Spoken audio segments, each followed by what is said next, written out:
जय हिंद, नमस्कार दोस्तों। चलिए शुरू करते हैं आज का वीडियो। और आज के वीडियो हम देखेंगे what is money and his type. पैसा क्या होता है और उसके कितने प्रकार होते हैं। तो चलिए शुरू करते हैं। सबसे पहले हेडिंग देखेंगे, what is money and his type. पैसा क्या होता है, और हिंदी में देखिए पैसा क्या होता है और उसके प्रकार। आज हम समझेंगे कि पैसा क्या होता है और उसके प्रकार देखेंगे। देखिए सबसे पहले देखते हैं पैसा क्या होता है। देखिए मीडियम ऑफ एक्सचेंज, हिंदी में विनिमय का माध्यम है। जो पैसा है वो किसी भी चीज़ का exchange of medium of exchange मतलब विनिमय का माध्यम है। पैसा से हम किसी भी चीज़ को विनिमय मतलब खरीद बेच सकते हैं। अगर पैसा ना हो तो ना हम किसी चीज़ को खरीद और ना ही बेच सकते। जैसे देख लीजिए विनिमय का माध्यम है। जैसे हम 40 रुपये देते हैं तो 1 किलो चीनी ले लेते हैं। जैसे हम 40 रुपया देंगे वो हमें 1 किलो चीनी देगा। मतलब क्या हुआ, एक्सचेंज हुआ, विनिमय के माध्यम। हम उसे पैसा दिए और दुकानदार हमें क्या दिया, चीनी दिया। वैसे ही देखिए अगर हम 100 रुपये दुकानदार को देते हैं तो हमें दाल देता है। 100 रुपये देंगे दाल देगा। क्या है, एक्सचेंज, विनिमय का माध्यम। तीसरा देखिए किसी को हम 20 रुपये देंगे वो हमें 1 किलो आलू देगा। वो हमें आलू देगा मतलब विनिमय का माध्यम। अगर पैसा ना होता तो हम ना किसी भी चीज़ को खरीद सकते और ना ही बेच सकते। यह एक प्रकार का मीडियम ऑफ एक्सचेंज है। मतलब पैसे के माध्यम से हम किसी भी चीज़ को या किसी भी वस्तु को खरीद या बेच सकते हैं। तो अब तीसरा देखिए कि मान लीजिए 120 रुपये देते हैं तो हमें 1 लीटर तेल मिलता है, एक्सेट्रा और आदि और उदाहरण लेकर समझ सकते हैं। अब चलिए देखते हैं जब देश में पैसा नहीं था तब कौन सा सिस्टम चलता था, तब लोग कैसे व्यापार मतलब कोई भी सामान कैसे खरीदते और बेचते थे। चलिए देखते हैं।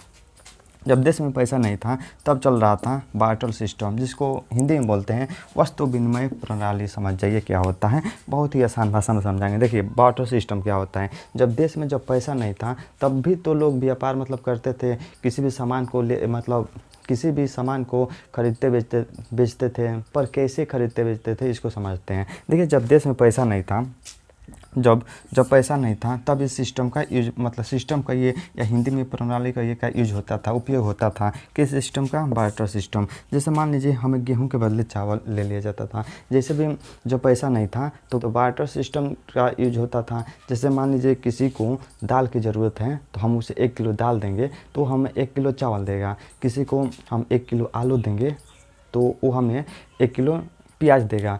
वैसे ही मतलब वस्तु का विनिमय होता था। मतलब वस्तु के बदले वस्तु का आदान प्रदान। जैसे गांव में भी देखिएगा आज भी गेहूँ आप मतलब गेहूँ दो तो हमें चावल देगा, आलू दो तो हमें टमाटर देगा। मतलब वस्तु के विनिमय होगा, मतलब उसमें वस्तु का अदला बदली होगा। जैसे आज भी गांव में देखिएगा बाल वाले आते हैं, एक डमरू ले लेते हैं, बजाते हैं। वो हमसे बाल लेते हैं और जैसे हम उसे बाल देते हैं तो बोलते हैं कि आप हमसे कटोरी ले लीजिए या फिर एक कप ले लीजिए। मतलब इसमें वस्तु का अदला बदली होता है। इसमें पैसा की मतलब मीडियम का माध्यम पैसा का यूज नहीं होता है। जब पैसा नहीं था तब इस सिस्टम का यूज होता था जिसका नाम है बार्टर सिस्टम। अब देखिए जैसे कपड़ा दो चादर लो। आज भी देखिएगा गाँव में मतलब आते हैं बाइक लेकर, दोपहिया लेकर, वो कहते हैं कि आप हमें कुछ कपड़ा दीजिए, हम आपको चादर बना के कुछ दिनों में दे देंगे। मतलब इसमें क्या होता है, वस्तु के बदले वस्तु का विनिमय होता है, अदला बदली होता है वस्तु का और वस्तु का। तो चलिए देखते हैं कि फंक्शन ऑफ मनी, पैसा के कार्य क्या होता है और कितने मतलब उसके प्रकार होते हैं। तो चलिए देखते हैं फंक्शन ऑफ मनी, मनी के कार्य देखते हैं। देखिए सबसे पहले देखेंगे हेडिंग, देखिए सबसे पहले फंक्शन ऑफ मनी मतलब पैसे का कार्य। सबसे पहले देखते हैं यूनिट ऑफ अकाउंट। इसे खाते की इकाई कहा जाता है। जो पैसा है उसे खाते का इकाई कहा जाता है। देखिए पैसे से मेजरमेंट मतलब मापन करने के लिए पैसा का यूज होता है। हर चीज़ पैसा से तय होती है। एक खाते की इसे इकाई इसलिए कहा जाता है। जैसे मान लीजिए हम दुकान पर जाते हैं तो सबसे पहले हम पूछते हैं, मतलब मेजरमेंट करने का कार्य करता है। सबसे पहले पूछते हैं कि दाल कै रुपये किलो है, तो वो कहेगा कि 100 रुपया। आलू कै रुपये किलो है, 20 रुपया। टमाटर कै रुपये किलो है, 40 रुपया। मतलब हम पैसे के माध्यम से हम वस्तु की कीमतें तय कर लेते हैं। मतलब हम पता कर लेते हैं कि हमें कितना सामान मिलेगा। मतलब मापन करने के लिए काम आता है। पहला इसका फंक्शन है यूनिट ऑफ अकाउंट, खाते की इकाई कहा जाता है कि पैसे से हम किसी चीज़ का मापन कर लेते हैं। कि मतलब पैसे से हम किसी का मापन कर लेते हैं। जैसे पूछते हैं कि आलू कै रुपये किलो, कहेगा 20 रुपया। जैसे आलू कै रुपये किलो है, 20 रुपया। टमाटर 40 रुपया। दाल कै रुपया, 100 रुपया केजी आदि। देखिए पहला जो था यूनिट ऑफ अकाउंट, खाते की इकाई, इसलिए कहते हैं क्योंकि हम पैसे के माध्यम से किसी भी चीज़ का मापन मेजरमेंट कर लेते हैं। जैसे मान लीजिए हमें प्याज लेना तो सबसे पहले पूछते हैं प्याज कै रुपये किलो है, प्याज को रुपये किलो है, कहेगा 40 रुपया। तो मापन कर लिए ना, पैसे के माध्यम से हम पैसे के माध्यम से मापन कर लिए कि प्याज 40 रुपये किलो है। जैसे चीनी हमें लेना है, चीनी को रुपये किलो, कहेगा 50 रुपये किलो। मीठा हमें लेना है तो पूछेंगे मीठा को रुपये किलो है, बोलेगा 50 रुपये किलो। तो पैसे के माध्यम से हम मापन कर लेते हैं कि हमें कितनी वस्तु मिलेगा, मतलब मेजरमेंट मापने की इकाई, मतलब यूनिट ऑफ अकाउंट जिसे कहते हैं। अब दूसरा देखिए, स्टोर ऑफ वैल्यू, भंडारक के रूप में जो पैसा है उसको हम भंडारक के रूप में कहीं भी इकट्ठा कर रख सकते हैं। जैसे मान लीजिए हम जैसे पैसा को हम संग्रह कर सकते हैं, संग्रह का मतलब समझिए इकट्ठा करना। पैसों को हम इकट्ठा कर रख सकते हैं।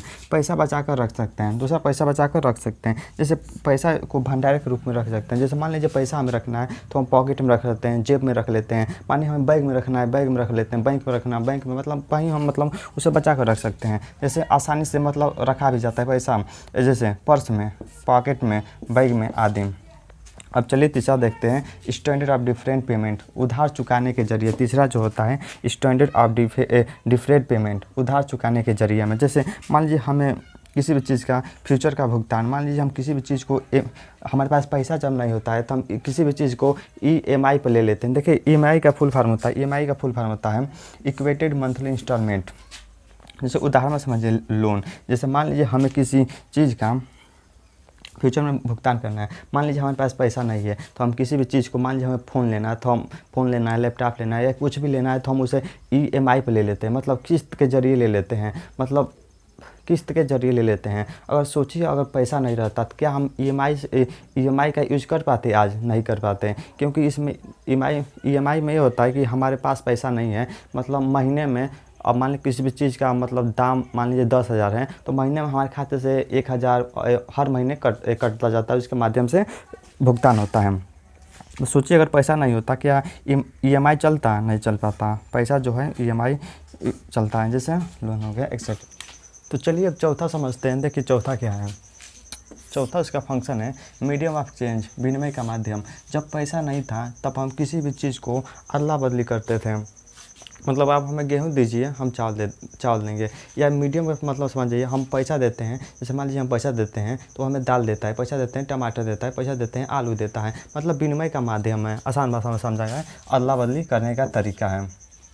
चौथा पांचवा देखते हैं एक्सेप्ट ऑल, सभी के द्वारा स्वीकार हो। जो पैसा होता है वो सभी के द्वारा स्वीकार हो। ऐसा ना हो कि मतलब कोई एक्सेप्ट ही ना करे, किसी को मान लीजिए पैसा दे रहे हैं वो एक्सेप्ट ही ना करे, स्वीकार ही नहीं करे, तो कैसे किसी भी चीज़ का अदला बदली होगा? मीडियम नहीं होगा। जैसे मान लीजिए आलू लेना है तो हम गए दुकानदार के पास और हमने अमेरिका का रुपया जो होता है उसका नाम होता है डॉलर निकाल कर उस व्यक्ति को दिए कि आप लीजिए हमें 1 किलो आलू दीजिए। तो व्यक्ति क्या करेगा?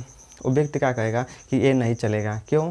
क्योंकि वो इंडिया का रुपया नहीं है, वो नहीं चलेगा। तो आदमी कहेगा, तो वो व्यक्ति कहेगा जिसकी तुम नहीं चला रहे हो, इसकी कीमत जानते हो? मतलब $1 की कीमत लगभग 88 रुपया होता है। तो वो व्यक्ति जानते हैं, जो दुकानदार रहेगा वो जानते हो सामान नहीं देगा। वो यह बात कहेगा कि जहाँ से लाए हो ना वहीं से सामान ले लेना, क्योंकि हम नहीं देंगे, क्योंकि एक्सेप्ट टू ऑल, सबके द्वारा स्वीकार नहीं होगा। अगर सबके द्वारा स्वीकार नहीं होगा तो नहीं चलेगा। मतलब पैसा ऐसा होना चाहिए जितने भी व्यक्ति हैं, ग्राहक है, व्यापारी हैं, एक्सेप्ट टू ऑल, सभी के द्वारा स्वीकार हों। चलिए अब देखते हैं कि टाइप ऑफ मनी, जो पैसा होता है उसके कितने प्रकार होते हैं। सबसे पहला देखते हैं फिएट मनी क्या होता है। सबसे पहला देखेंगे फिएट मनी। देखिए फिएट मनी का मतलब समझिए कानूनी तौर पर मान्य मुद्रा। जितने भी हम सिक्का नोट चलाते हैं एक सरकार के द्वारा कानूनी तौर पर मान्य मुद्रा है। अगर नहीं रहता तो हम उसे यूज नहीं कर पाते हैं। जैसे नोट, सिक्का, इसका एक और नाम है लीगल टेंडर मनी के नाम से जाना जाता है। जैसे देश में नोटबंदी हुआ तो प्रधानमंत्री ने जब स्पीच मतलब भाषण दे रहे थे कि भाइयों और बहनों आज रात से 2000 की नोट बंद हो जाएगी, तो उन्होंने यह नहीं कहा कि आज से 2000 की नोट बंद हो जाएगी। इन्होंने यह स्पीच दिया कि भाइयों और बहनों आज से 2000 की नोट को लीगल टेंडर मनी से बाहर रखा जाएगा। मतलब उसे फिएट मनी होता है, कानूनी तौर पर मान्य होता है, लेकिन जैसे मोदी जी ने कहा लीगल टेंडर मनी से बाहर रखा जाएगा तो उस पैसे की कीमत 2000 रुपये की कीमत 0 के बराबर हो जाएगी, क्योंकि वो गैर कानूनी हो जाएगा और कहीं भी उसको आप चलाएंगे तो चलेगा नहीं, क्योंकि उसकी कीमत, उसकी वैल्यू जो है, उसका मूल्य है एक कागज़ के टुकड़े के बराबर हो गया है, जैसे उसे लीगल टेंडर मनी से बाहर रखा जाएगा। अब दूसरा देखते हैं कमोडिटी मनी क्या होता है? वस्तु विनिमय मुद्रा बार्टर सिस्टम। बार्टर सिस्टम समझिए, जो कमोडिटी मनी होता है मतलब इसके माध्यम से हम किसी को चावल देंगे तो हम किसी को चावल देंगे वो हमें आटा देगा, हम किसी को दाल देंगे तो वो हमें टमाटर देगा। ऐसे ही मान लीजिए वस्तु का विनिमय होगा, वस्तु का अदला बदली होगा, इसमें पैसा का यूज नहीं होगा, इसमें केवल और केवल वस्तु का विनिमय होगा, वस्तु का विनिमय होगा। बार्टर सिस्टम, जैसे गेहूं के बदले चावल, जैसे गेहूं के बदले गेहूं दिए वो हमें चावल देगा। गाय के बदले ज़मीन ले लेते हैं लोग, पहले समय गाय देते थे और ज़मीन ले लेते थे। आलू के बदले टमाटर आदि और उदाहरण लेकर समझ। तो चलिए अब तीसरा नंबर देखते हैं कि नियर मनी क्या होता है। देखिए हेडिंग तीसरा नंबर, नियर मनी, हिंदी में निकट मुद्रा क्या होता है? जिसे नियर मनी को बोलते हैं लिक्विड एसेट, हिंदी में तरल संपत्ति क्या होता है? देखिए ऐसे एसेट या संपत्ति जिसे तुरंत नगद में बदला जा सके। नकद लिखा जाता है लेकिन लोग नगद बोलते हैं, बदला जा सके। जैसे मान लीजिए जैसे गोल्ड, सोना, सिल्वर, चांदी और चेक एक्सेट्रा, इसे तुरंत नगद में बदला जा सकता है। ऐसा पैसा नियर मनी, पैसा तो नहीं है लेकिन पैसा जैसा है। नियर मनी का मतलब समझिए, लिक्विड एसेट का मतलब समझिए, ये पैसा तो नहीं है लेकिन पैसा के आसपास दिखता है। जैसे में मान लीजिए सोना, हमें पैसा की ज़रूरत हुआ तो हम लेकर गए दुकान पर, सुनार के पास सोना बेच दिया, हमें पैसा मिल गया। चांदी लेकर गए सुनार के पास दिए, हमें पैसा मिल गया। सोना चांदी और चेक जैसे लेके जानते हैं बैंक के पास, वैसे हमें पैसा दे देता है। यह क्या है? नियर मनी है, पैसा तो नहीं लेकिन पैसा के नज़दीक है। अगर मान लीजिए बहुत लोग कहेंगे कि घर, कोई भी गाड़ी हो गया, मतलब घर गाड़ी नहीं रखा जाएगा, इसे नहीं रखा जाएगा क्योंकि आप लोग समझिए, माने कोई घर है उसकी कीमत 10 लाख है, अब उसको आप 50,000 में बेचेंगे तो उसको आप नियर मनी के रूप में तो नहीं रख सकते हैं। नियर मनी का मतलब समझिए, दाम कम हो सकता है 1-2%, 3%, 4%, लेकिन 90%, 20% मतलब का दाम कम नहीं होगा, क्योंकि दाम कम होगा तो नुकसान होगा। आप चाहे तो उसे जो 1 लाख का घर, उससे आप 10,000 में बेच सकते हैं या 20,000 में बेच सकते हैं। जैसे मान लीजिए आपके पास कोई मोटरसाइकिल है, उसे आप चाहें तो 1 लाख का मोटरसाइकिल है, उसे आप चाहें तो 10,000, 20,000 में बेच सकते हैं। लेकिन इससे हमें क्या मतलब, इससे क्या वैल्यू मिलता है? कोई कीमत सही मिला नहीं मिला। लेकिन जैसे मान लीजिए सोना हुआ, चांदी हुआ और जैसे ही चेक हुआ, मतलब जैसे हम लेके जाते हैं हमें उतना पैसा लगभग मिलता है। बहुत कम होगा तो 1%, 2%, मान लीजिए बहुत कम होगा 10%, उससे कम नहीं हो सकता है, इसलिए नियर मनी के रूप में उसे रखा जाता है। अब चलिए देखते हैं चौथा क्या होता है, फिड्यूशियरी मनी क्या होता है? बेस्ड ऑन ट्रस्ट, मतलब विश्वास पर आधारित रहता है, इसको बोलते हैं फिड्यूशियरी मनी। जैसे चेक मान लीजिए हमें कोई देता है तो हम लेकर जाते हैं उसे बैंक के पास, बैंक हमें क्या देता है? भर कर दे देता है। मतलब क्या चीज़ पर? विश्वास पर। विश्वास जब है तो देगा, उसी को बोलते हैं फिड्यूशियरी मनी। लिख लेते हैं विश्वास पर आधारित, विश्वास पर। अब चलिए, अब हो गया चेक। अब चलिए पांचवा नंबर देखते हैं, हॉट मनी क्या होता है? हॉट मनी का मतलब समझिए विदेशी मुद्रा, फॉरेन एक्सचेंज कहिए या फॉरेन इन्वेस्टमेंट कहिए, बात एक ही है। इन्वेस्टमेंट का मतलब होता है, इसे देखिए जैसे डॉलर हो गया, यूरो हो गया आदि। हॉट मनी का मतलब समझिए, जैसे मान लीजिए जैसे कहीं दाल मिल रहा है 10 रुपये किलो और वही दाल दूसरे देश में मिल रहा है 20 रुपये किलो, तो व्यापारी लोग क्या करते हैं, दाल को 10 रुपये किलो खरीद लेंगे और 20 रुपये किलो पर बेच देंगे, मतलब 10 रुपये प्रॉफिट कमा लेंगे। प्रॉफिट मतलब फ़ायदा कमा लेंगे, उसी को बोलते हैं हॉट मनी। तो चलिए अब 6वां नंबर देखते हैं कि प्लास्टिक मनी क्या होता है। देखिए 6वां नंबर, प्लास्टिक मनी क्या होता है? जैसे एटीएम कार्ड, जितने एटीएम कार्ड का एक और नाम होता है जिसको बोलते हैं डेबिट कार्ड, और एक और होता है क्रेडिट कार्ड। चलिए देखते हैं डेबिट कार्ड और क्रेडिट कार्ड में अंतर क्या होता है। देखिए डेबिट कार्ड जिसको हम बोलते हैं एटीएम कार्ड, एटीएम का फुल फॉर्म होता है ऑटोमेटेड टेलर मशीन। जो डेबिट कार्ड होता है इसमें पैसा आपके पहले से अकाउंट में रहता है, आपके खाते में पैसा पहले से रहता है, कोई भी सामान को खरीद सकते हैं आप, मतलब खरीद सकते हैं। कार्ड का मतलब होता है आप, जो बैंक होता है वो जो बैंक होता है वो व्यक्ति को दे देता है कि जाइए आप, मतलब 1 लाख रुपया दे देगा कि जाइए आप, और आप मतलब 1 लाख का कोई भी मतलब सामान खरीद सकते हैं। 1 लाख का मतलब कोई भी सामान, मतलब जितने सामान हो 1 लाख का खरीद सकते हैं। और आप जो पैसा 1 लाख बैंक उसे दिया रहता है, वो कहता है कि आप हमें 1 महीना के अंदर पैसा वापस कर दें। अगर नहीं वापस करेंगे तो बैंक क्या करता है, उनके ऊपर कुछ ब्याज लेने लगता है या चार्ज, उनके ऊपर कुछ चार्ज लगा देता है। तो ये होता है डेबिट कार्ड और क्रेडिट कार्ड में अंतर। तो चलिए अब देखते हैं 7वां नंबर क्या होता है, वर्चुअल, जिसको वर्चुअल कहिए या डिजिटल मनी क्या होता है? एक इसको देखते हैं। देखिए, जितने भी ऑनलाइन पेमेंट करते हैं इसको बोलते हैं वर्चुअल मनी या डिजिटल मनी के नाम से जाना जाता है। जैसे मोबाइल बैंकिंग हो गया, इंटरनेट बैंकिंग हो गया, यूपीआई जैसे गूगल पे, फ़ोन पे, पेटीएम एक्सेट्रा। जो ऑनलाइन पेमेंट, जैसे ऑनलाइन पेमेंट जिसके माध्यम से करते हैं उसको बोलते हैं वर्चुअल या डिजिटल मनी के नाम से जाना जाता है। तो ये था आज का वीडियो जिसमें हमने बात की है कि पैसा क्या होता है और उसके टाइप के पैसा क्या होता है और उसके कितने प्रकार होते हैं, और पैसा जो होता है उसका फंक्शन क्या होता है। अगर आपको समझ आया तो कमेंट कर ज़रूर बताएं। जय हिंद, नमस्कार दोस्तों।